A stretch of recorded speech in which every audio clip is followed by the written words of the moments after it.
Ézéchiel, chapitre 9. Puis il cria d'une voix forte à mes oreilles. Approchez, vous qui devez châtier la ville, chacun son instrument de destruction à la main. Et voici, 6 hommes arrivèrent par le chemin de la porte supérieure du côté du septentrion, chacun son instrument de destruction à la main. Il y avait au milieu d'eux un homme vêtu de lin et portant une écritoire à la ceinture. Ils vinrent se placer près de l'autel d'airain. La gloire du Dieu d'Israël s'éleva du chérubin sur lequel elle était et se dirigea vers le seuil de la maison.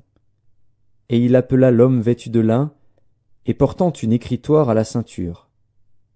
L'Éternel lui dit, « Passe au milieu de la ville, au milieu de Jérusalem, et fais une marque sur le front des hommes qui soupirent et qui gémissent à cause de toutes les abominations qui s'y commettent. » Et, à mes oreilles, il dit aux autres, « Passez après lui dans la ville, et frappez, que votre œil soit sans pitié, et n'ayez point de miséricorde. Tuez, détruisez les vieillards, les jeunes hommes, les vierges, les enfants et les femmes. Mais n'approchez pas de quiconque aura sur lui la marque.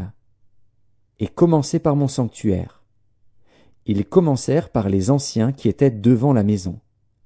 Il leur dit, « Souillez la maison, et remplissez de morts les parvis. Sortez !» Ils sortirent, et ils frappèrent dans la ville. Comme ils frappaient, et que je restais encore, je tombais sur ma face, et je m'écriais, « Ah, Seigneur éternel, détruiras-tu tout ce qui reste d'Israël, en répandant ta fureur sur Jérusalem ?» Il me répondit, « L'iniquité de la maison d'Israël et de Juda est grande, excessive. Le pays est rempli de meurtres, la ville est pleine d'injustice, car ils disent, « L'Éternel a abandonné le pays, l'Éternel ne voit rien. » Moi aussi, je serai sans pitié, et je n'aurai point de miséricorde. Je ferai retomber leurs œuvres sur leurs têtes.